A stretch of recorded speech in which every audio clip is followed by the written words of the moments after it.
정덕왕 때 그 대성이란 아이, 대성이란 아이가 모량리 마을에서 태어났어요. 자, 근데 이 모량리 성은 김씨였어요. 처음엔 김씨가 아니었 나중에 김씨가 되는데 이건 이제 더 얘기를 할게요. 모량리 마을에서 태어났는데 이 집이 너무 가난했어요. 그래서 이 대성이랑 대성이 키우는 엄마가 또 아버지도 일찍 돌아가셔가지고 그 대성이 엄마가 대성이를 혼자 키우는데 굉장히 아무튼 가난하고 고생을 많이 했어요. 자, 대성이란 이름은 큰 대자에 성성자거든요. 그냥 그 성 있죠. 지키는 성, 캐슬. 예. 자, 왜 대성이었을까요, 이름이? 머리가 컸다 그래요. 머리가 크고 위에 여기 꼭지를 정수리라고 하죠. 이 정수리가 평평했다 그래요. 자, 그래서 이 머리가 아무튼 대두라 가지고 자, 이 머리가 성같이 컸다 그래요. 정수리 평평.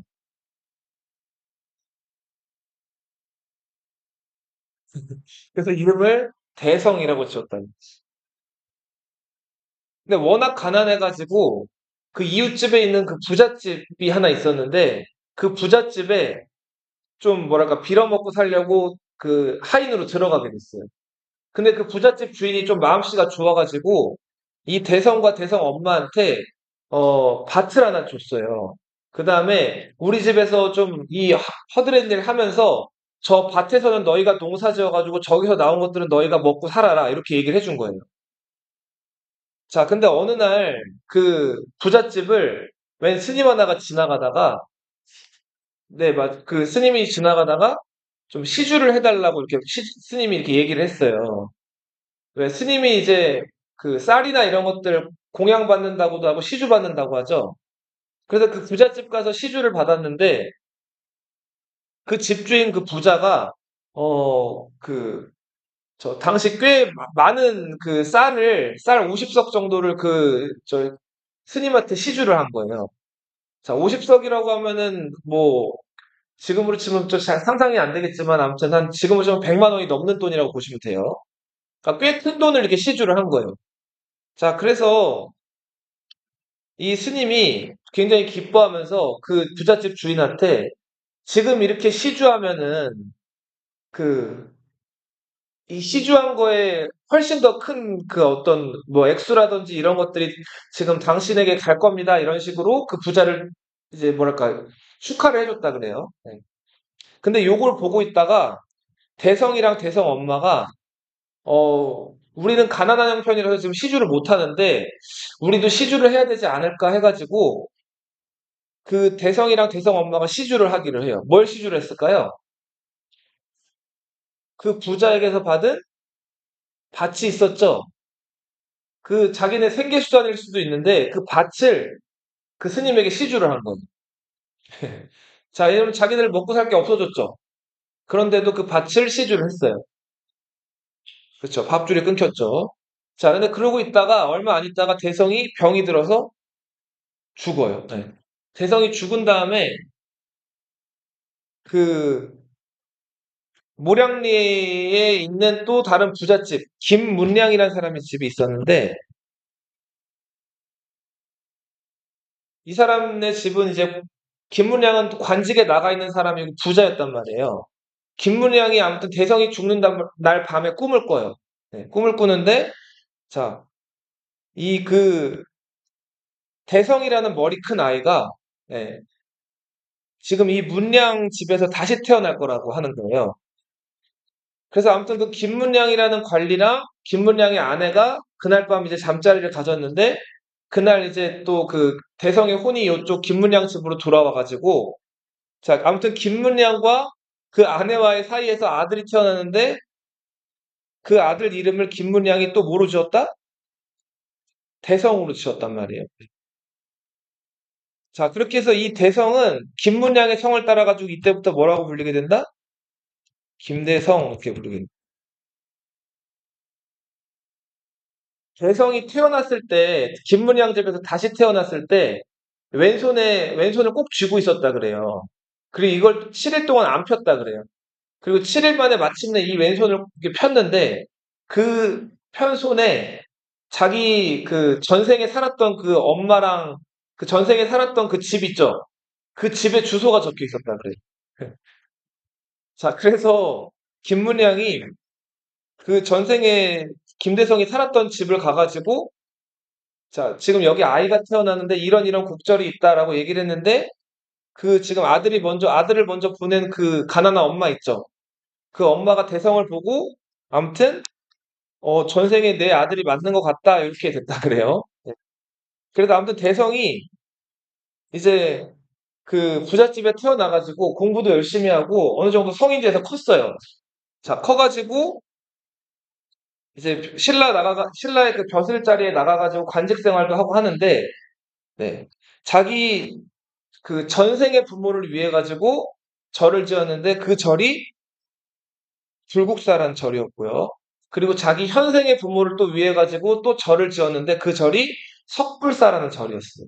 그 석불사가 나중에 지금의 뭐라고 이름 불리게 된다? 석굴암이라고 불리게 된다. 아무튼 김대성의 전생의 부모와 현생의 부모를 모시기 위해서 만든 절이 불국사와 뭐다? 석굴암이다.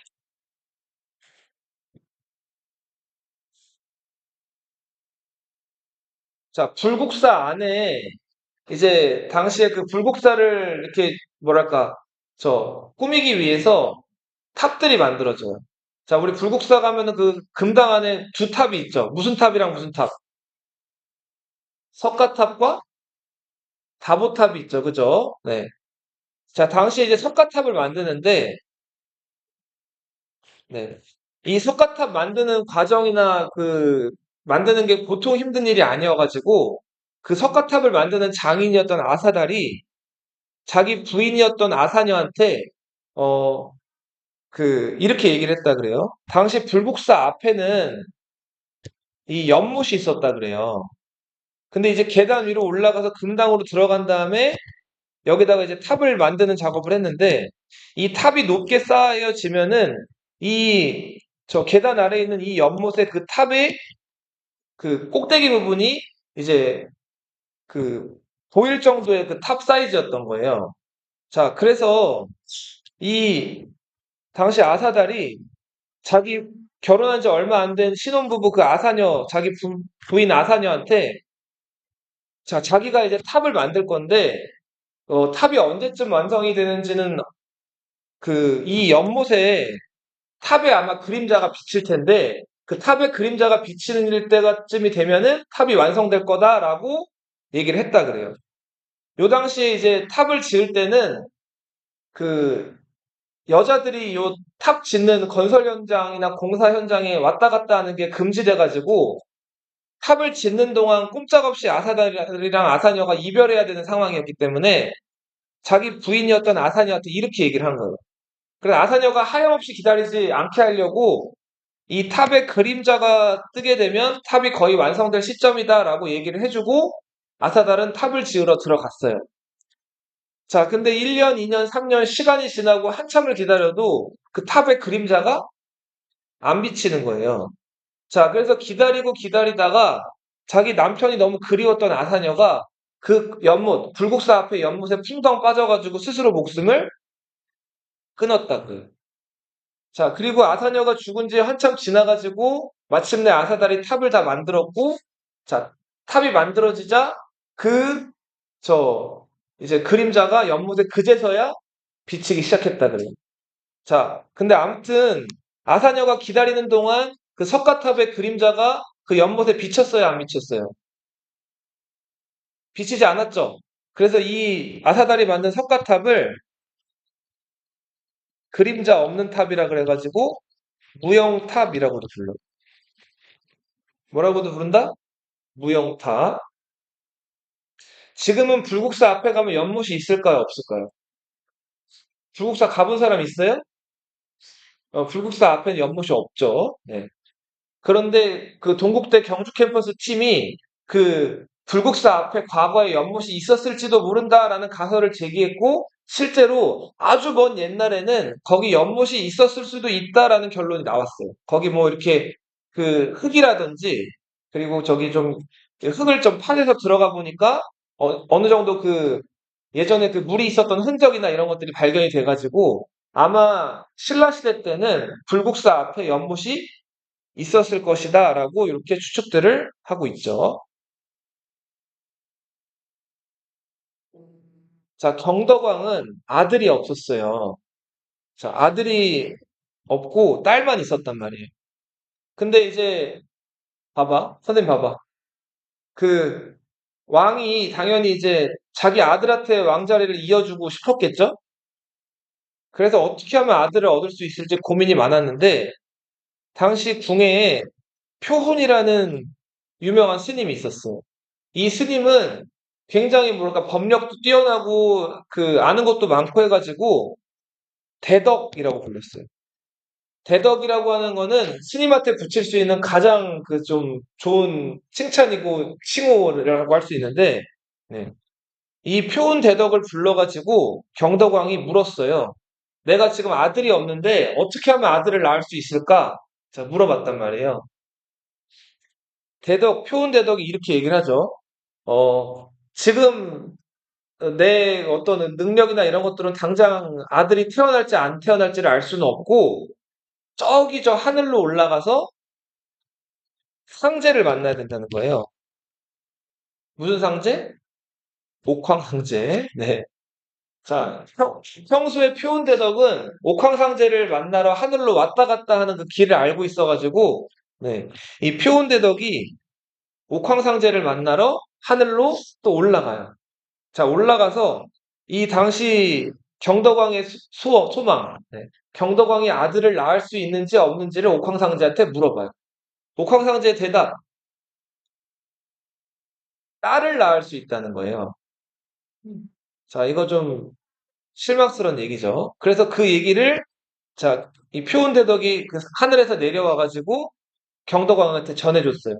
자, 그랬더니 경덕왕이 아, 나는 그래도 아들을 낳고 싶은데 어떻게 아들을 낳을 방법 없을까? 다시 한번 옥황상제에게 물어봐. 이렇게 얘기를 했단 말이에요.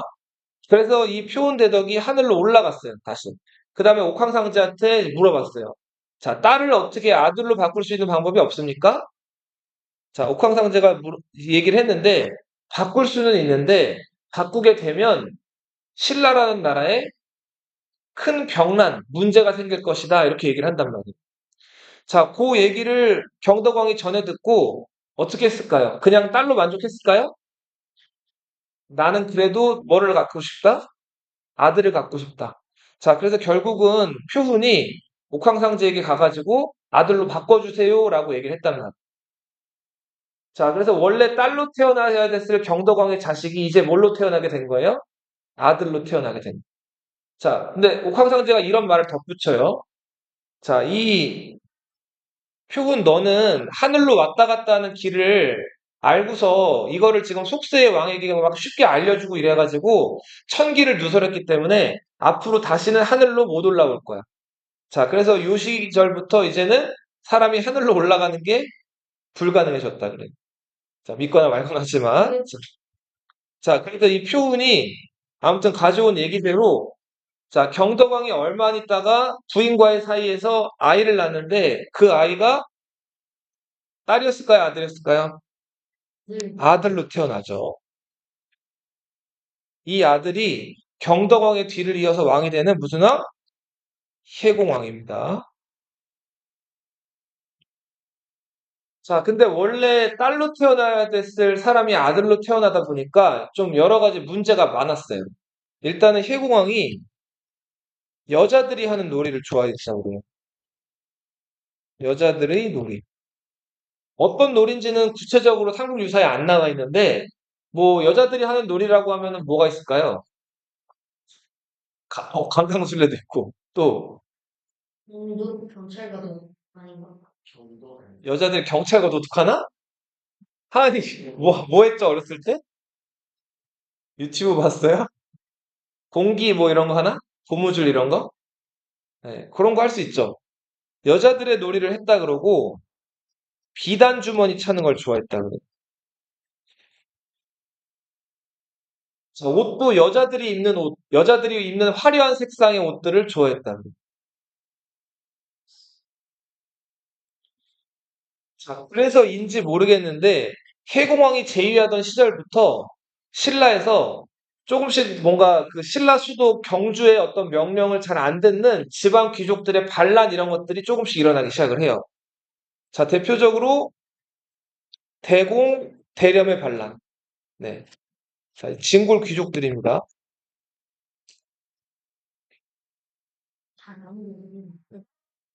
자, 그리고 신라에서 제일 높은 그 관직이 갑간이거든요. 이 갑간은 이벌찬이라고 부르는데 1등급 관직이에요. 당시 저 신라에 있었던 96 각관들이 신라 수도 서라벌을 공격해 들어오는 96 각관의 난이 있었어요. 자, 그리고 역시 마찬가지로 진골 귀족이었던 김지정의 난이 일어나면서 막 신라 궁궐이 침범당하고 신라가 절체절명의 위기였는데 요 와중에 해공왕이 난병, 어, 이 어지럽힌 병사다 이런 뜻인데 난병에 의해서 목숨을 잃게 돼요. 네. 자, 그런데 삼국 유사에서는 이 난병을 이끌었던 사람이 김양상과 김경신이었다고 해요.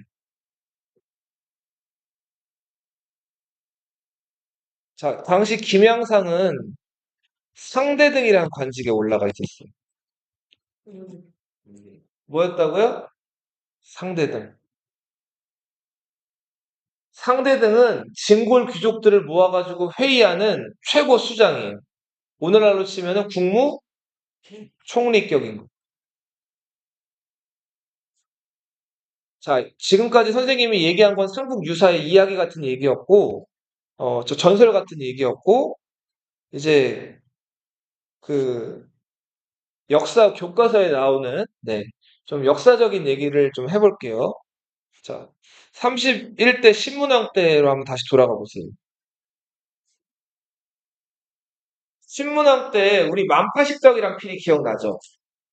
자, 부르면 파도가 가라앉고, 그리고 네, 적이 물러가고 병이 낫고 가뭄이 해결되고 홍수가 해결된다는 그 만능필이 기억나죠?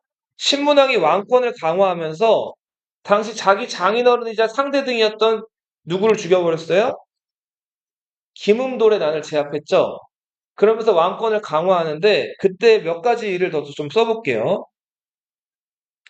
신문왕은 먼저 군주에게 충성해라. 자, 군주에게 충성하라는 그 윤리를 가르치는 학문은 유학이죠. 유학을 가르치는 교육기관 교탁이라는 걸 만든.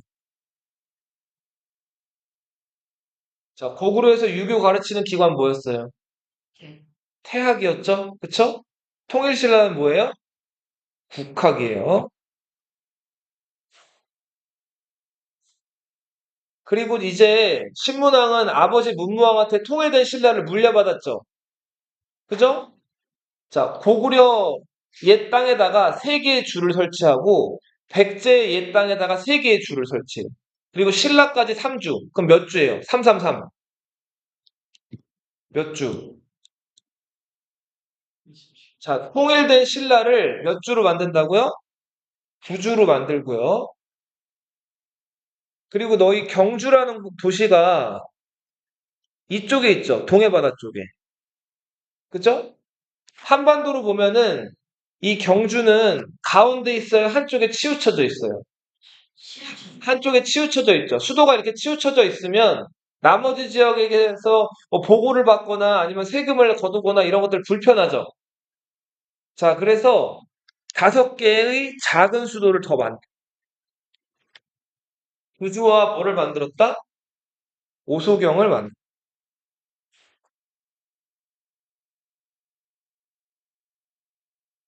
또 한편 이 경주 서라벌을 지킬 중앙군대를 창설하는데 그 중앙군대가 구서당이라는 군대예요. 이 구서당은 오늘날로 치면 수도방위 사령부예요. 뭐를 하는 경주를 수비하는 부대라. 근데 이 구서당에는 신라인뿐만 아니라 고구려인, 백제, 말갈인들까지 있었어.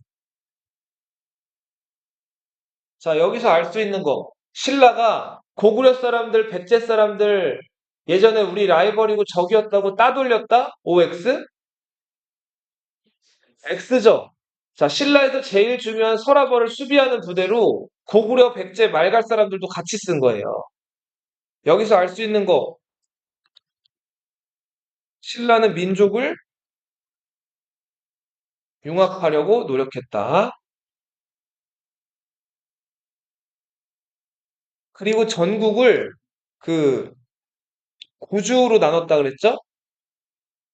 그렇죠? 이 구주에는 지방 군대를 한 부대씩 보내요. 그 지방 군대를 정이라고 불렀는데 지방 군부대가 10부대가 있었어요.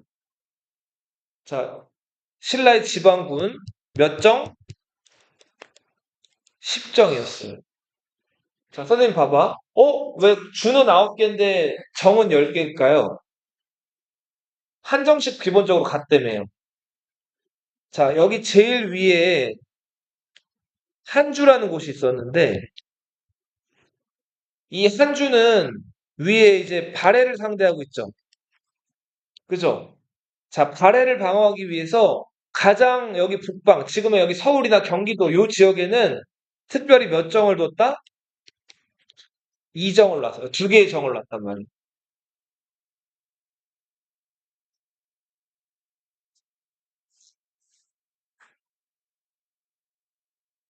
자, 요런 식으로 지방을 잘 통제하기 시작한 것이 이제 신문왕이고, 또 신문왕 때 중요한 것 하나,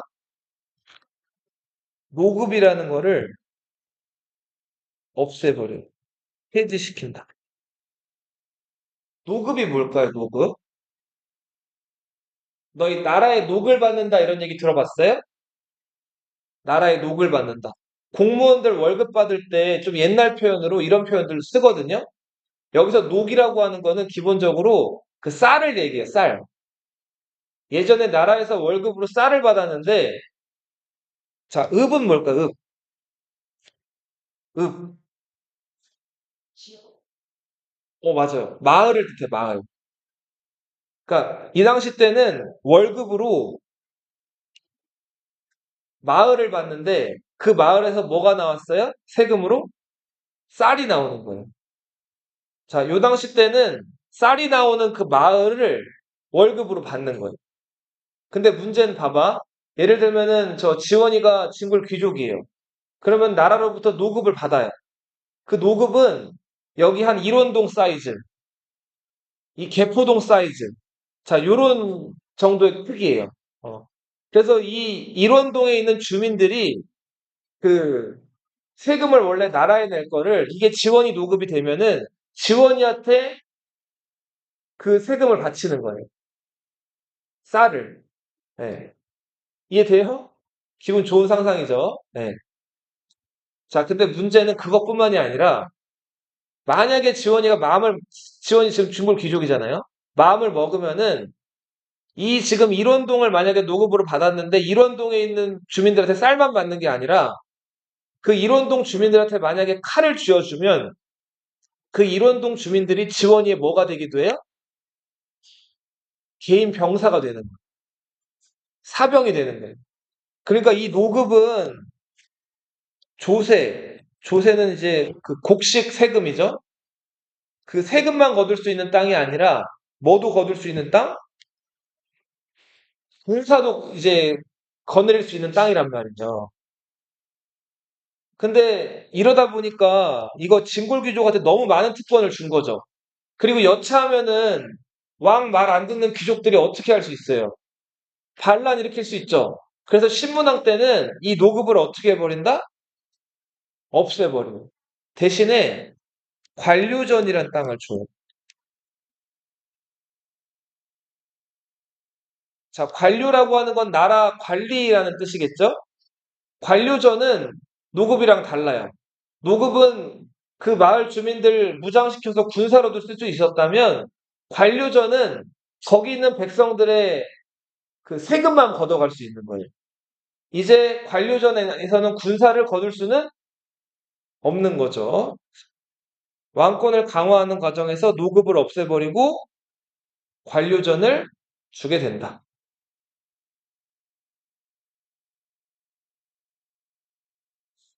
자, 그리고 신문왕 때 이어가지고 약 그 한 70여 년 정도 신라가 이제 태평성대였어요. 이렇다 할 큰 전쟁도 없고 잘 나가다가 요 경덕왕 무렵부터 서서히 지방의 진골 귀족들이 이 신라 중앙 왕실에 대해서 대항을 하기 시작한다고. 그러면서 경덕왕 때 노급이 다시 네, 부활해요.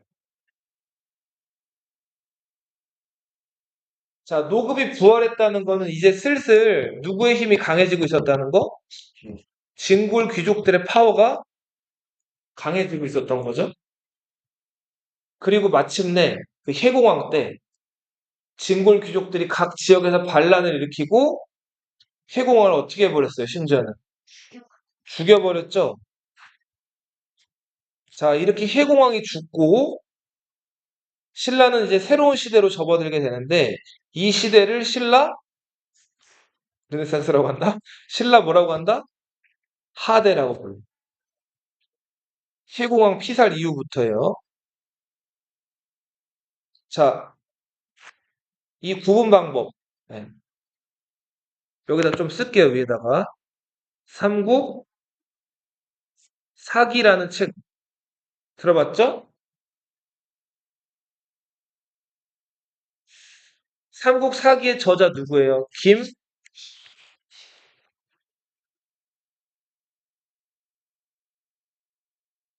자, 이거 언제 쓰였을까요, 이 책? 고려 중기에 쓰여요, 중기.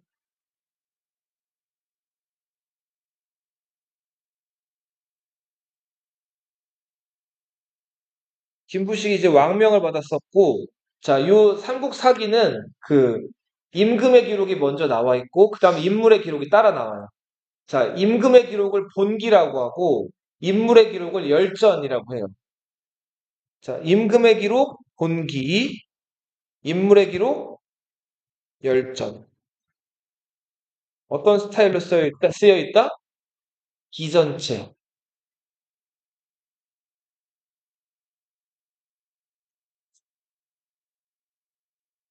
그리고 삼국 사기에는 허무맹랑한 이야기들 들어가야 안 들어가요? 거의 들어가지 않고 있는 그대로 적는다 그랬죠. 이거를 뭐라고 불렀어요? 수리 주작. 자, 쓰긴 쓰는데 지어내지 않는다는 거예요.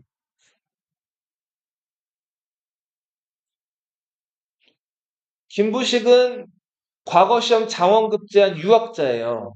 공자, 맹자, 그들이 남긴 말씀들 달달 외워가지고 군주한테 충성하고 부모한테 효도하고 아내는 남편에 대한 의리를 지켜가지고 남편이 죽어도 재혼하지 않고 열이라고 하거든요. 이런 것들을 강조하는 유교를 열심히 공부한 사람이에요. 자, 삼국사기의 베이스는 유교.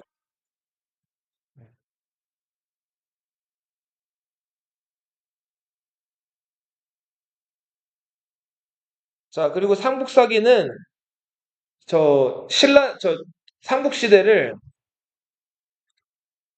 상대, 중대, 하대로 구분했어요. 여기서 상대는 혁거세부터 진덕여왕 때까지.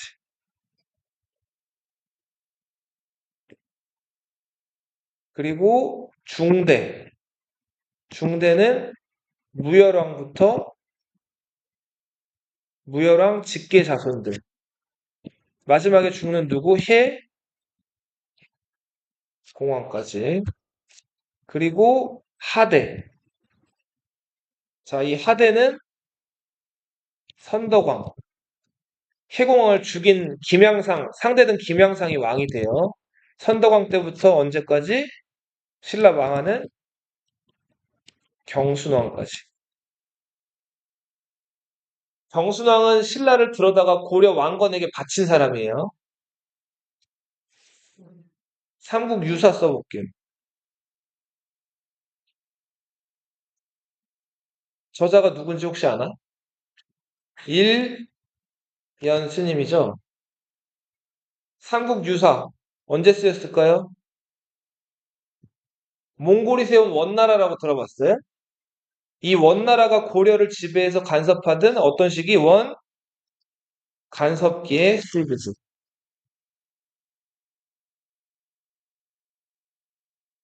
자, 삼국유사에서는 고조선의 건국 시기가 나오거든요. 기원전 2333년. 자, 그래서 몇 년, 몇 월, 며칠 이렇게 쓴 무슨 책? 편년체. 자, 그리고 그 검증된 이야기뿐만 아니라 검증되지 않은 카더라는 이렇게 전해져 내려온 이야기까지 다 들어가 있어요.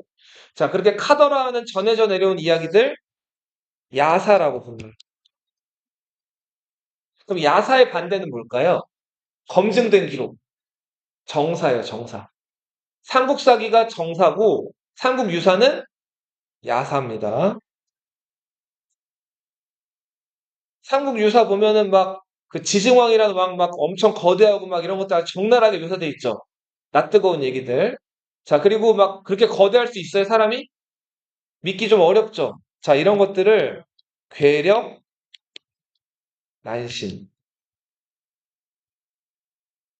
그리고 이련 스님은 스님이라 그랬죠? 불교. 삼국유사는 삼국시대를 상고, 중고, 하고 구분해. 상고는 혁거세 때부터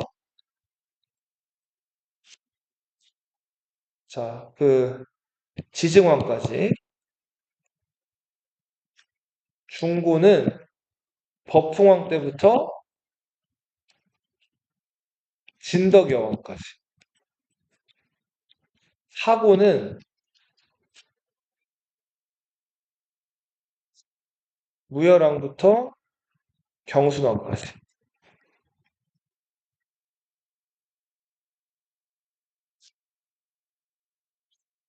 자, 먼저 봐봐. 선생님 봐봐. 삼국사기에서 상대, 중대, 하대로 구분했다 그랬죠. 여기서 상대 구분, 자, 상대는 성골이 왕을 하던 시기예요. 상대는 누가 왕이 하던 시기라고요? 성골이 왕을 하던 시기예요. 그러다가 진덕 여왕을 끝으로 성골이 없어졌죠. 그죠? 그러면서 무열왕은 최초에 뭐였어요? 진골 있죠. 그죠? 진골은 진골인데 이때부터는 자, 무열왕 직계 자손들, 무열왕 직계 진골들이 계속 왕을 하던 시기를 중대. 그러다가 무열왕 직계 자손이었던 해공왕이 죽죠. 피살되고 나서부터는 저 멀리 있었던 내무랑의 먼 후손들, 내무랑 반개 후손들이, 반개 진골들이 임금을 하던 시절을 하대라고. 그럼 삼국 유사의 구분법대로, 자, 먼저 상고를 볼게요. 상고. 상고 시기는, 자, 요거 한번 맞춰보세요. 혁거세로부터, 상고보다 중고부터 보세요. 중고. 중고를 봐봐. 이련이 삼국 유사 스님이라 그랬죠? 자, 이 중고는 불교식 왕명이 쓰이던 시절이에요. 자, 우리 법흥왕 때 어떤 일이 있었어요? 2차돈이 순교했죠. 그쵸. 그러면서 불교를 공인하게 됐잖아요. 이 법흥이라고 하는 거는 불교식 왕명이에요. 불법을 흥하게 한다 이런 뜻이란 말이에요. 진흥왕, 뒤를 이어서 진지왕, 진평왕, 자 이런 것들 다 무슨 왕명이다? 불교식 왕명이란 말이에요. 자 그래서 삼국유사 쓴 이 이련이 스님이기 때문에 불교식 왕명을 기준으로 불교식 왕명 쓰기 이전을 상고 불교식 왕명을 이제 안 쓰게 된 이후부터를 하고라고 부르게 된 거예요. 이해돼요? 네. 자, 그리고 마지막으로 뭐 덧붙이자면은 상북 사기는 관찬이에요, 관찬. 관찬이 무슨 뜻일까요? 관이 뭘 뜻해요, 관. 사람 들어가는 관 말고. 나라에서 일하는 사람들을 관리라고 하죠. 관찬이라고 한다는 거는 나라에서 썼다는 거예요. 나라에서 편찬했다. 김부식 혼자 썼을까요? 고려 인종이라는 왕이 여러 역사학자들을 동원해가지고 그걸 김부식이 이끌면서 이들이 세금 받아가면서 나라 돈으로 만든 역사책이 삼국사기예요. 이런 역사책을 우리 뭐라고 불러요? 정사라고 불러요. 삼국유사는 이련 스님이 혼자 쓴 거예요. 개인적으로. 개인적으로 혼자 썼다. 이걸 뭐라고 할까요? 사찬이라고. 자, 삼국유사는 뭐라고 부른다고요? 사찬. 개인이 혼자 쓴 거예요. 검증 안 되고 이것저것 전해져 내려온 이야기들을 다 집어넣었어. 이거 뭐라고 한다고요? 야사. 조선왕조실록은 정사일까요? 야사일까요? 조선왕조실록. 정사요, 정사. 임금이 죽으면 나라의 최고 엘리트들이 다 모여가지고 실록청이란 곳에서 쓰는 역사책이 이 정사가 조선왕조실록이에요. 삼국사기도 그런 역사책이었고 삼국유사는 그렇지 않은 역사책이에요.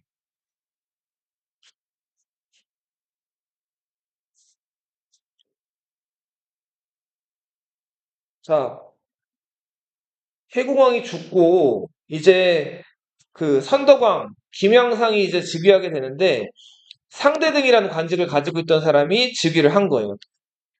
자, 이 사람은 왕이 된 지 5년 만에 죽고 자, 김양상이 죽은 다음에 다음으로 왕이 될 제일 유력했던 후보가 김주원이라는 사람이었어요.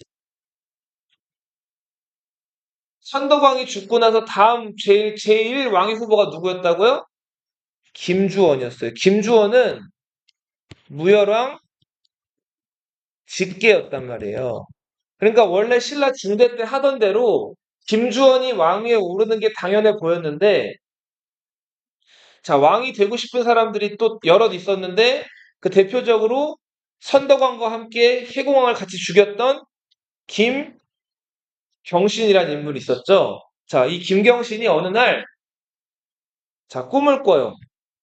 자, 꿈을 꾸는데 어떤 꿈을 꾸냐면, 자, 꿈에서 김경신이 이제 나타났어요. 김경신이 복두, 쓰시면 되겠죠? 복두를 복두는 저 신하들이 쓰는 그 모자예요. 관모. 꿈에서 김경신이 복두를 벗고 소립을 썼어요. 소립. 자, 소립은 뭘까요? 이거 이렇게 생긴 거. 꽃갈 모자 같이 생긴 거. 맞아요. 무슨 갓? 삿갓이 삿갓. 소립이 뭐라고요? 자, 꿈에서 김경신이 원래 신하들이 쓰는 모자 복두를 벗고 뭘 썼다고요? 삿갓을 썼어요. 그리고 12줄에 12줄이 달린 악기. 이거 무슨 금이에요? 가야금이죠. 가야금을 어깨에 메고 현관사에 우물로 들어가는 꿈을 꿨어요. 자, 꿈이 하도 좀 생생하기도 하고 이상해가지고 그 꿈 해몽하는 사람들을 불러서 물어봤어요. 내가 이런 꿈을 꿨는데 이 꿈이 무슨 꿈이냐? 자, 해몽하는 사람 말. 자, 지금 복두를 벗었다는 거는 관직에서 어떻게 할 징조? 쫓겨날. 관직에서 쫓겨나고 자, 그 지금 가야금 12줄의 가야금을 어깨에다 졌다 그랬죠? 선생님 봐봐. 예전에는 죄 지으면은 감옥에 갇히죠. 감옥 갇힌 죄수들 거기서 그냥 편하게 있지 말고 좀 힘들게 있으라고 여기가 못 끼죠. 네. 자, 형틀이죠, 이거. 네. 춘향이도 이런 거 끼고 있었잖아요. 기억나요? 네. 자, 지금 관물을 벗고 관직에서 쫓겨난 다음에 형틀을 메고 청관사의 우물. 자, 이 우물을 해몽하는 사람은 감옥에 들어가는 걸로 해석을 했어요. 천관사라는 절은 신라 왕궁인 월성 바로 옆에 있는 절이었거든요. 자, 그래서 아무튼 이 지금 해몽이 좋은 해몽이에요, 안 좋은 해몽이에요? 안 좋은 해몽이죠. 근데 아무리 생각해도 이 김경신은 이 꿈이 그런 꿈 같지가 않은 거예요. 자, 그래서 또 꿈풀이 잘한다는 길삼이라는 사람을 불러가지고 해몽을 다시 시켜봤어요. 자, 이 사람 해몽은 완전히 달랐어요. 복두를 벗고 소립을 쓴다는 거는, 자, 이제 복두를 벗었다는 거는 더 이상 누구의 신하가 아니라는 거죠. 그리고 소립을 썼다는 거는 소립은 곧 면류관이라는 거예요. 면류관은 누가 쓰는 모자일까요? 왕이 쓰는 모자란 말이에요. 자, 그리고 12줄의 악기가 의미하는 거는 자기 왕위를 12대 손까지 물려준다는 거예요. 네. 그죠? 네. 그런 식으로. 그리고 청관사의 우물로 들어갔다는 건 청관사란 절이 왕궁 가까이 있다 그랬죠? 이거는 궁궐로 들어가는 걸 의미한다는 거예요. 자, 김경신이 이 꿈풀이를 듣고 굉장히 좋아했다 그래. 자, 그 다음에 꿈 해몽해준 사람한테, 자, 그러면 이 해몽은 잘 들었는데, 진짜 그러면 내가 왕이 될 수 있다는 거야? 근데 만약에 왕이 진짜 되려면은 뭐 더 필요한 게 없을까? 자, 그랬더니 꿈 해몽하는 사람이 그 경주 설화벌에 있는 궁궐에 북쪽에 시냇물이 하나 흘렀는데, 그 시냇물의 신에게 제사를 지내라는 거예요. 자, 그래서 그날부터 김경신이 궁궐 북쪽에 있는 북쪽 시냇물에다가 제사를 지내게 돼요. 자, 선덕왕이 재위한 지 5년 만에 죽어요. 자, 원래 왕이 될 제1 후보가 누구라 그랬어요? 김주원이라 그랬죠? 자, 근데 김경신이 평소에 제사를 잘 지내서였을지 모르겠는데, 그날 마침 선덕왕이 죽은 날 비가 엄청나게 많이 와요. 자, 근데 김주원의 집은 그 북천, 북천 건너편에 있었단 말이에요. 자, 그래서 비가 많이 오니까 북천을 건널 수가 있었을까요? 못 건넜을까요? 예, 김주원이 북천을 못 건너요. 때마침 궁궐 근처에 있던 김경신이 김주원보다 먼저 궁궐로 들어가요. 자, 그래서 바로 왕위에 오르게 되는데 이 사람이 선덕왕의 뒤를 이은 무슨 왕? 원성왕이다. 자, 이렇게 해서 강을 건너지 못한 김주원 대신에 김경신이 원성왕으로 즉위하게 된다. 자, 이 김주원은 이때 많이 실망을 하고 명주라는 동네로 숨어가지고 이쪽에서 살게 돼요. 명주는 지금의 어디냐면 강릉이라는 동네 들어봤어요? 네. 김주원은 왕이 되는데 실패하고 어디로 물러나서 은퇴해서 살게 된다고요? 강릉. 자, 그런데 김주원과 김주원의 자식들은 원래 내가 왕이 됐었어야 하는데, 원래 우리 아버지가 왕이 돼서 그걸 내가 이어받았어야 하는데 하는 원한을 계속 품게 돼요. 나중에 반란을 일으키게 된다. 자, 오늘은 여기까지 할게요. 네. 원성왕 때 이야기. 네. 음, 자, 그리고, 요것만 잠깐 간단하게 보세요. 자, 보시면은, 선생님이 이거 색깔을 어떻게 색칠해놨다고 그랬어요? 빨주노초 파남보로 색칠해놨다 그랬죠? 자, 빨강에서 주황으로 넘어가면은, 그치, 아버지가 아들에게. 주황에서 노랑하면은, 역시 아버지가 아들에게. 이렇게 이어간다 그랬죠? 그죠? 근데 여기 보시면은, 원성왕이 지금 남색이죠? 그죠? 자, 그리고 원성왕의 아들들이 다 일찍 죽어요. 근데 그 아들들이 또 아들을 낳고 죽어서 여기 보면은 보라색들이 쭉쭉 있죠. 김인겸, 김예영, 김인겸 이렇게 쭉 나오잖아요. 보여요? 이 보라색은 다 누구 아들들일까요? 다 원성왕의 아들들. 그럼 여기 빨간색들은 보라색 다음에 다시 빨간색으로 돌아간 거죠. 빨간색들은 원성왕이 다 뭐예요? 손자들이겠죠? 그죠? 그 빨간색 아래는 뭐 그 증손자겠고요. 자, 근데 여기 보시면은 이 경문왕 전까지 계속 어때요, 지금? 보라색, 빨간색, 주황색이죠. 왕위가 이렇게 연결이 안 되고 계속 그 형제들이랑 손자들끼리 어떻게 한 거예요, 왕이? 네, 쟁탈전을 벌인 거예요. 자, 신라 하대 때는 150년간 22명의 왕들이 왕위 쟁탈전이 벌어져요. 자, 이런 어떤 시기였다? 아주 안정된 게 아니라 혼란한 시기였다. 자, 여기까지 할게요.